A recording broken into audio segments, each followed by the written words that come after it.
পৰা নাই এই বস্তুটো ইয়াতে এটা বিজ্ঞান আছে মানে তোমালোকে ঘৰৰ বাৰান্দাতে ফুলৰ নিচিনাকে এনেকে জলকীয়া ইয়াৰ বিজ্ঞানটো কি হৈছে আমি ক'ৰ পৰা ৰুইছোঁ নে এইজোপা জলকীয়াজোপা পেটৰ পৰা ৰুইছোঁ ইয়াৰ এটা বিজ্ঞান আছে এইজোপা যদি মই ইয়াৰ পৰা ৰুলোহেঁতেন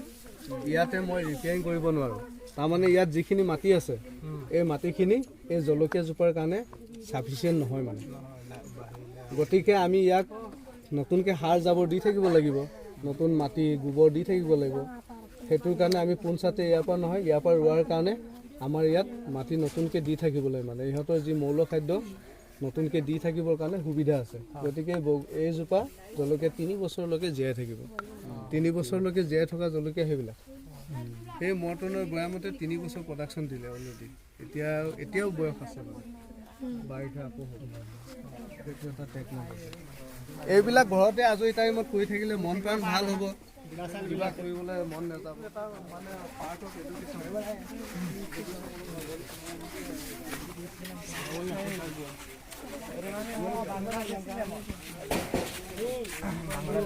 নিচিনাকৈ লাগে এই তামোলটো গোল গোল হ'ব থোকা থোপকৈ লাগে বৰ ডাঙৰ নহয়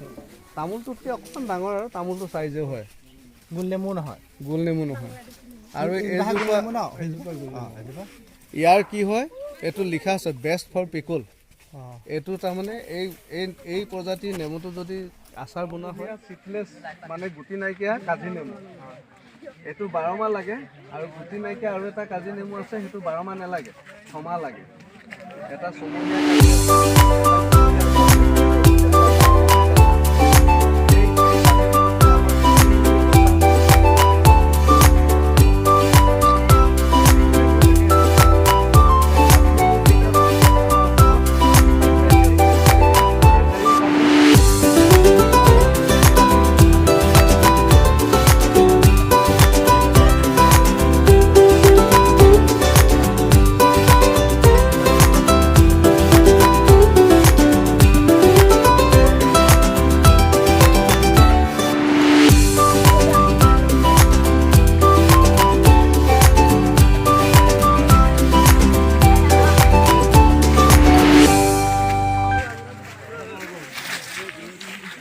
তাৰ পাছতে ইয়াতে থলুৱা মধুৰি আছে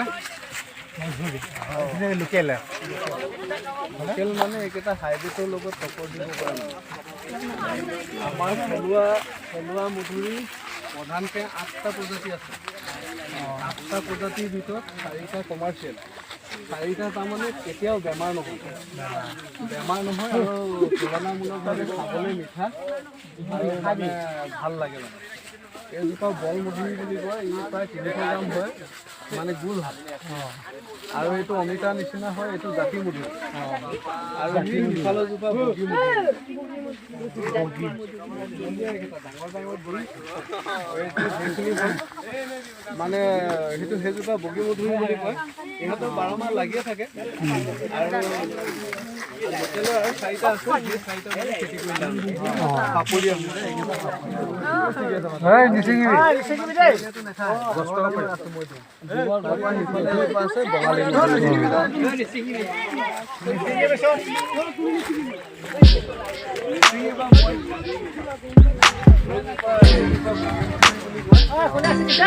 দীঘলীয়াকে হয় আৰু বগা হয় মানে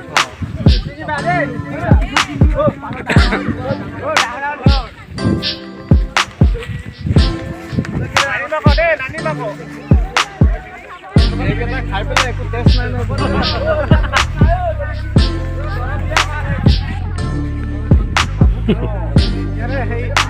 খাব পাৰে কোন জেগাৰ পৰা আহিছে কোন স্কুল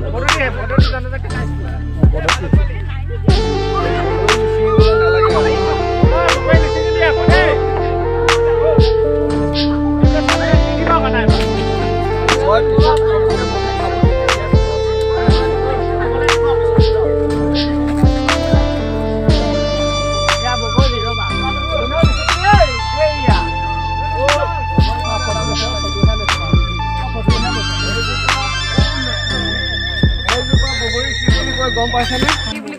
কাশ্মীৰী আপেল বগৰী ডাঙৰ জাতি কাশ্মীৰী আপেল বগৰী এইটো ডাঙৰ জাত সৰু জাত আপেল বগৰী ডাঙৰ জাত এফালে পা মা আৰে কিন্তু পোকা নহব ভালকে চাই না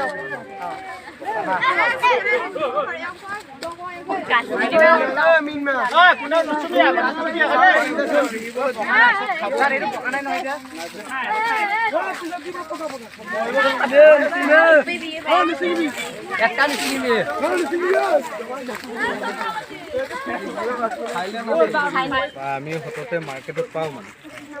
সেই উন্নত জাতৰ এইটো জাত হৈছে অম্ৰপালি বুলি কয় অম্ৰপালি এইটো প্ৰডাকশ্যন আমাৰ অসমৰ কাৰণে বহুত ভাল যোৱা বছৰ ইয়াতে প্ৰায় 1 কুইণ্টেল ওচৰচে লাগিছে এইজোপা এইবাৰ অলপ কম লাগিব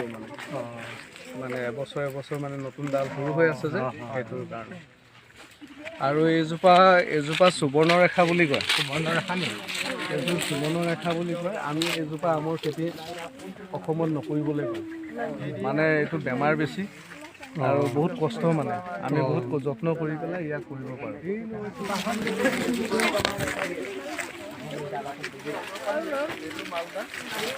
সুবৰ্ণৰেখা সেইটো খোলা নাই এইজোপা আকৌ অম্ৰপালি এইকেইটা বৰ্ণশংকৰ বুলি কয় বৰ্ণশংকৰ মানে কি গম পোৱা নাই হাইব্ৰিড কৈ যায় মানে দুটা জেগাৰ ক্ৰছ কৰি পেলাই যিটো বনোৱা হয় সেইটো বৰ্ণশংকৰ ইংৰাজীত হাইব্ৰিড বুলি কয় ইয়াৰ গুৰিটো আমাৰ লোকেল আৰু এই ওপৰটোহে বেলেগ ওপৰটো বেলেগ মানে বন্ধুসকল আমাৰ ফাৰ্মলৈ আজি সুদূৰ বদতি জনজাতি হাইস্কুলৰ পৰা ছাৰসকলে আমাৰ ৰদালি কৃষি ফাৰ্মলৈ এক্সপ'জাৰ ভিজিটত ষ্টুডেণ্টবিলাক লৈ আহিছিলে তেওঁলোকক যিমান পাৰোঁ আমি আমাৰ ফাৰ্মত থকা বস্তুবিলাক বিভিন্ন প্ৰজাতিৰ মধুৰি আম নেমু বগৰী এইবিলাক দেখাবলৈ চেষ্টা কৰিলোঁ তেওঁলোকে আমাৰ ফাৰ্মত আহি চালে এতিয়া ফাৰ্মলৈ অহাৰ কাৰণে তেওঁলোকক বহুত ধন্যবাদ জনাইছোঁ আৰু লগতে তেওঁলোকে আমাৰ ফাৰ্মৰ পৰা কি অভিজ্ঞতা লৈ গৈছে সেইখিনি কিঞ্চিত ছাৰসকলৰ মুখে জানিব বিচাৰিছোঁ ধন্যবাদ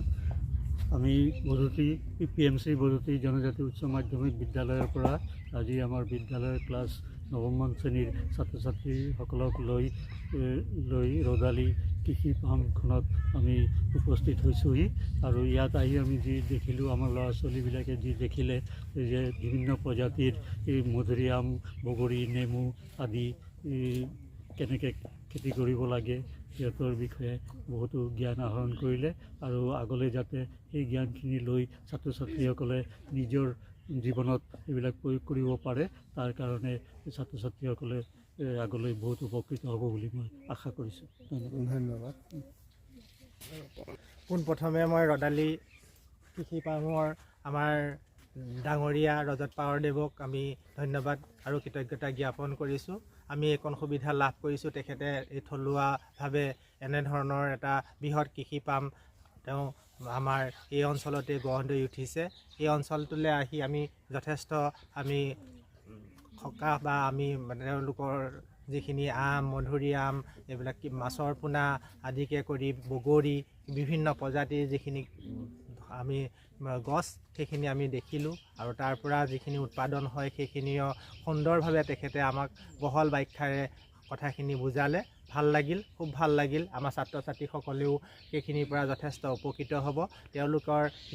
যিখিনি জ্ঞান ইয়াত লাভ কৰিলে সেইখিনি যাতে ঘৰত তেওঁলোকে প্ৰয়োগ কৰে তাৰ কাৰণে আমি অনুৰোধ জনাম আৰু ছাত্ৰ ছাত্ৰীসকলে সেইখিনি নিশ্চয় মানে ঘৰত প্ৰয়োগ কৰিব বুলি আশাবাদী আৰু নকওঁ তেখেতক পুনৰ ধন্যবাদ জ্ঞাপন কৰিম ধন্যবাদ সকলোলৈ ধন্যবাদ ছাত্ৰ ছাত্ৰীসকললৈ ধন্যবাদ ইয়াৰ পৰা চাই যোৱা বস্তুবোৰ কৰিবলৈ চেষ্টা কৰিবা